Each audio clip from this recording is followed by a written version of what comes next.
L'échographie d'un accouchement difficile ou de gré à gré, Franck Bi encore au cœur des intrigues. Le biotope politique camerounais est en ébullition au profond de ses entrailles, en travail pour l'enfantement. L'affaire Martinet-Ogo donne un cliché d'une succession plombée par l'incertitude et interroge la filiation du nouveau-né avec Paul Biya, surtout qu'à l'entrée dans son 90e anniversaire, en dépit de tout le respect en tant qu'Africain devant le vénérable âge du président de la République, on est tout de même traversé par une suite d'interrogations sur les probabilités qui peuvent traverser le champ politique après l'homme-lion. Un à la filiation légitime, le premier cas de figure. Paul Biya abandonne sa charge et rentre au village, certainement pour se reposer, même s'il ne l'a pas ouvertement dit ainsi en répondant aux journalistes français empressés de savoir son sort politique en 2025. Qui Paul Biya peut-il hisser au pouvoir comme un fidèle des fidèles comme Aïdjo fit en 1982 avec lui? Ce n'est pas aussi facile que cela après 4 décades d'exercice de pouvoir. Pour l'envisager, on commencera par observer les indices une fois le Sénat en poste à l'issue des élections du 12 mars et les 30 sénateurs nommés. L'identité du prochain président de la Chambre haute en dira long sur les intentions présidentielles. De grille de lecture, si Paul Biya confie la charge du perchoir à un autre titulaire, on peut commencer à voir un frémissement vers les préparatifs du vieux à se retirer et d'aller au village. Il faudrait dans ce cas-là s'attendre à voir les mêmes changements s'opérer à la tête de l'Assemblée nationale en mars 2025. Ces deux changements pourraient signifier que le chef de l'État est sur le retrait. Par contre, s'il conserve son ami Marcel Nyatni Fangi au perchoir, c'est fort probable qu'il le fasse avec Cavaillé Guy Djibril et qu'au bout du compte, il se représente pour un autre mandat en octobre 2025, ou avant, c'est selon. Il y a lieu de signifier que Cavaillé Guy Djibril est au perchoir depuis 1992 et Marcel Nyatni Fangi tient les rênes du Sénat depuis la première mandature en 2013. C'est donc des hommes huilés du système Biya qui fonctionnent sans anicroche majeure de manière automatique, mécanique.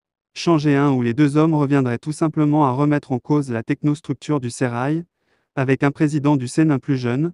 Le risque est grand de le voir manœuvrer au quotidien pour la chute du président de la République, ce qui au demeurant, ne ferait pas les affaires de Paul Biya, le nonagénaire, dans ce cas et pour rester logique dans ce qui est dit précédemment, si Paul opte pour cette voie. Il serait tenu de modifier la Constitution en vue de l'élection présidentielle de 2025, incorporant de ce fait dans le texte fondamental le poste de vice-président qui serait certainement élu en même temps que lui à l'élection présidentielle. En cas de couac, ce dernier prendrait le relais et continuerait en toute légitimité le mandat en cours sans avoir besoin d'organiser une quelconque élection. Ceci se ferait d'autant plus que dans la présente Constitution, le président intérimaire organise l'élection où il n'est pas candidat. Ce serait donc un boulevard ouvert devant celui que Paul Biya aurait choisi comme son colistier. Ce fut le cas par exemple au Gabon, lorsque Léon Amba, sentant sa fin prochaine, se fit élire sur la même liste avec Bernard Bongo qui devint Omar Bongo.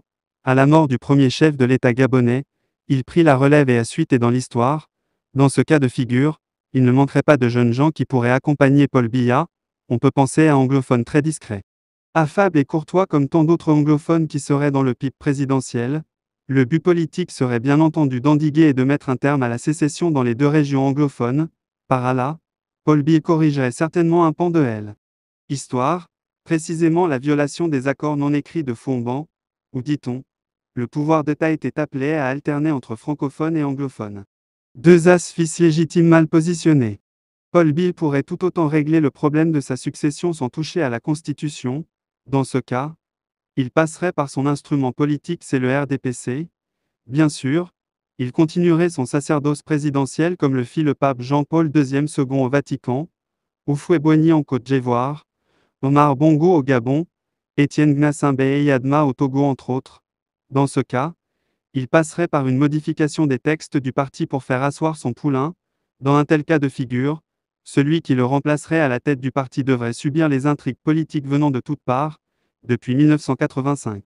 Les collaborateurs du président national du parti, qui fourbissent les armes politiques pour accéder au sommet, ne vont plus se cacher pour jouer à fond la caisse dans le but bien compris de faire capoter le projet, soit de s'attaquer directement à lui pour court-circuiter les chances du dauphin ainsi désigné d'entrer à Etoudi, même si ce dernier prenait les rênes du parti, en tant que candidat naturel du parti à l'élection présidentielle.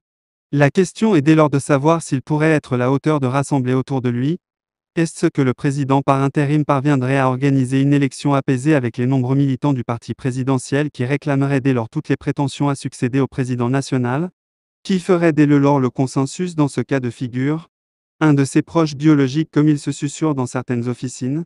Rien n'est sûr et certain car beaucoup d'acteurs politiques dans les rangs du RDPC et en dehors, confient ouvertement avoir une alliance avec Paul Biya et non avec quelqu'un d'autre. Ici est donc posée la problématique de l'identité du champion après Paul Biya qui pourrait fédérer toutes les attentes.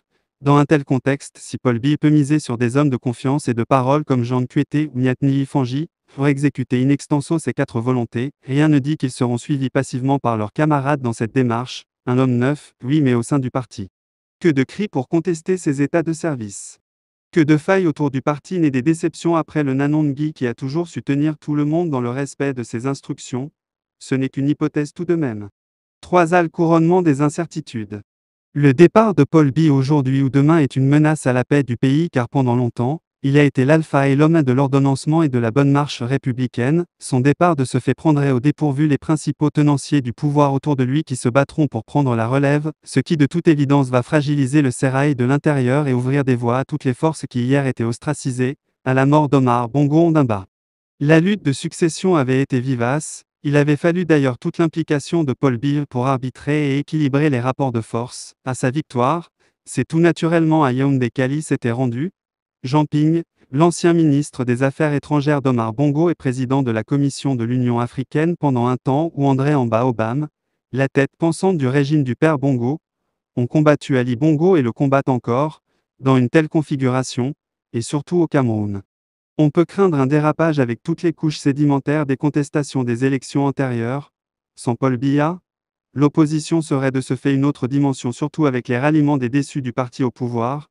Une autre union pour le changement telle qu'en 1992 pourrait mettre facilement le parti au pouvoir en minorité dans un tel contexte. L'autre facette lugubre que l'après-Biya pourrait réserver aux Camerounais le rôle de la grande muette, pour républicaine qu'elle soit. Peut-elle suffisamment se détacher de la personne de leur chef suprême Paul Biya, une fois s'il n'est plus aux affaires? Ceci interroge toutes les incertitudes de l'après-Biya.